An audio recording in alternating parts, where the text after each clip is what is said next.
नमस्ते। मैं डॉक्टर शशि शर्मा, सह आचार्य चौधरी बलूराम गोदारा गर्ल्स कॉलेज में कार्यरत हूँ और मैं आपको आज BSc home science third year का एक्सटेंशन एंड कम्युनिकेशन पार्ट 3 विषय का फर्स्ट यूनिट के बारे में बताने जा रही हूँ। अब तक हमने इस यूनिट में पढ़ा था एक्सटेंशन प्रोग्राम डिज़ाइन के बारे में। इसका अर्थ क्या है, कॉन्सेप्ट क्या है और इसके कंपोनेंट्स क्या हैं, अर्थात घटक क्या हैं और इसके ऑब्जेक्टिव्स क्या हैं। अब हम इसका दूसरा टॉपिक पढ़ने जा रहे हैं और यह है कैरेक्टरिस्टिक्स ऑफ गुड प्रोग्राम, यानी एक अच्छे प्रोग्राम के क्या लक्षण होते हैं या क्या कैरेक्टरिस्टिक्स होते हैं। तो पहला पॉइंट है इसका कि कार्यक्रम में जो उपयोगी विशेषताएं होनी चाहिए, उसमें सबसे पहली बात है यह लिखित रूप में होना चाहिए और लागू करने वाले व्यक्तियों, सरकारी निजी फंड प्रदाताओं व वित्त पोषण एजेंसियों व समुदाय के सदस्यों द्वारा स्पष्ट रूप से समझा जाना चाहिए। कहने का मतलब ये है कि पहली शर्त यह है कि किसी भी प्रोग्राम को अगर हम डिज़ाइन करते हैं तो जो भी प्लान हमने किया है उसको लिखित रूप में स्पष्ट रूप से हमारे जितने भी बिंदु हैं उनको लिख लिया जाना चाहिए, ताकि उससे संबंधित जिन भी एजेंसियों से हमें संपर्क करना है या जो भी कार्य जिन जिन लोगों को संभलाना है या जिन जिन लोगों को जो कार्य करने के लिए कहना है, वे सब उस लिखित मैटर को पढ़कर और अपने कार्य और या कार्यक्रम की उपयोगिता या कार्यक्रम की आवश्यकता और उससे संबंधित किन किन साधनों की आवश्यकता है, इन सारी चीज़ों को स्पष्ट रूप से या भली भांति समझ सकें। दूसरा पॉइंट है, इसे स्पष्ट रूप से वर्तमान स्थिति में समस्या व सभी संबंधित तथ्यों को स्पष्ट रूप से बतलाना चाहिए ताकि कार्यक्रम पूर्ण हो। यह आपको पता है कि प्रसार शिक्षा में जितने भी कार्यक्रम करवाए जाते हैं वे लोगों की समस्या पर निर्धारित होते हैं और उनकी समस्या को दूर करने के लिए ये प्रोग्राम चलाए जाते हैं। तो ये जो हमारा प्रोग्राम डिज़ाइनिंग है, यह उसमें बिल्कुल स्पष्ट होना चाहिए कि किस प्रकार की समस्या को हम एड्रेस करने जा रहे हैं और उसका समाधान हम इस कार्यक्रम के द्वारा करने जा रहे हैं। तीसरा पॉइंट है, कार्यक्रम से समुदाय की आवश्यकताएं व अपेक्षाएं उजागर होनी चाहिए।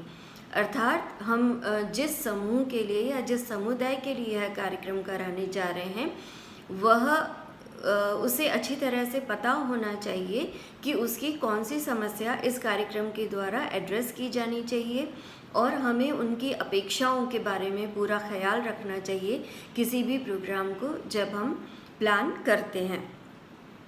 और उसकी जाहिर सी बात है कि क्या आवश्यकताएं हैं उस समूह की और क्या अपेक्षाएं हैं, इनको ध्यान में रख के प्रोग्राम की प्लानिंग करनी चाहिए। इसके बाद में कार्यक्रम के लघु, दीर्घ व मध्यम उद्देश्यों को योग्य रूपों में सूचीबद्ध करना चाहिए। इस प्रकार यह उद्देश्य प्राप्ति हेतु समय सीमा का संकेत देगा। कई प्रोग्राम जो हैं उनके कई प्रकार के उद्देश्य हो सकते हैं, शॉर्ट टर्म, मिड टर्म और लॉन्ग टर्म।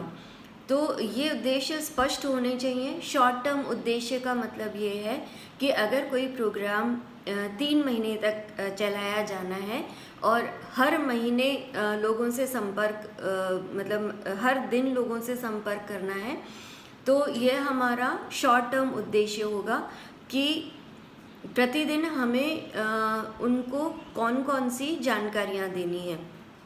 ये हमारा शॉर्ट टर्म उद्देश्य हो गया।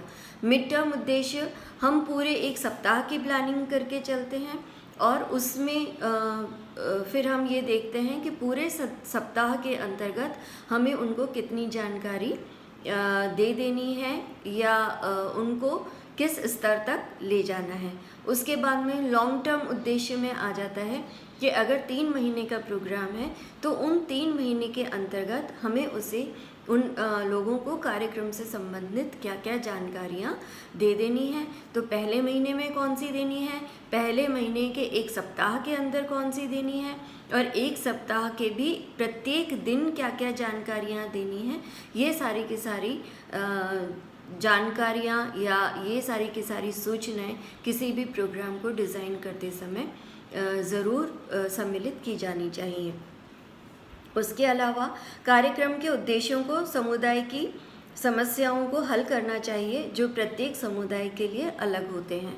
बार बार यही बात की जा रही है कि जो भी कार्यक्रम होता है वो किसी भी समुदाय की समस्याओं को दूर करने के उद्देश्य से ही बनाया जाना चाहिए। अगर वो समस्याओं के ऊपर आधारित नहीं होगा तो उस कार्यक्रम में समुदाय के लोगों की रुचि नहीं बनेगी और वह कार्यक्रम सफल नहीं हो पाएगा। इसके अतिरिक्त अगला लक्षण है समुदाय को दिए जाने वाले कौशल व तरीकों की विस्तृत जानकारी दी जानी चाहिए। अर्थात हम समुदाय या लोगों को जो चीज़ सिखाने जा रहे हैं तो उनमें किस प्रकार के कौशल की वृद्धि करेंगे। फॉर एग्ज़ाम्पल अगर हम उन्हें खेती के नवीन तकनीकों के बारे में बताने जा रहे हैं या नवीन जो वैराइटीज़ हैं जिन्हें उन्हें अपने खेत में लगाना चाहिए उनके बारे में बताने जा रहे हैं, या हम उनको इरिगेशन किस प्रकार से करना है, नए नए इरिगेशन के तरीक़ों के बारे में बताने जा रहे हैं, या अगर हम स्त्रियों के लिए बात करें तो अगर हम उन्हें फूड प्रिजर्वेशन की विधियों के बारे में बताने जा रहे हैं तो वह उन्हें किस प्रकार से बताई जाएगी, इस बात की जानकारी हमें प्रोग्राम के डिज़ाइनिंग के समय कर लेनी चाहिए। इसके अलावा कैसे एक कार्यक्रम उद्देश्य की पूर्ति करेगा और किस समय सीमा के अंतर्गत वह गतिविधियों के साथ देना चाहिए, यह भी कार्यक्रम का एक लक्षण है कि टोटल उसका जो काल है प्रोग्राम का वो कितना होगा और कितने कितने समय में उसको कौन कौन से लक्ष्यों की पूर्ति करनी है। यह जानकारी एडवांस में कार्यक्रम नियोजन के समय निर्धारित कर लेनी चाहिए या डिसाइड कर लेनी चाहिए। और इसका आखिरी लक्षण है कार्यक्रम की एक संक्षिप्त सारांश प्रति को समुदाय में वितरित किया जाना चाहिए और लोगों को सहयोग हेतु प्रेरित करना चाहिए।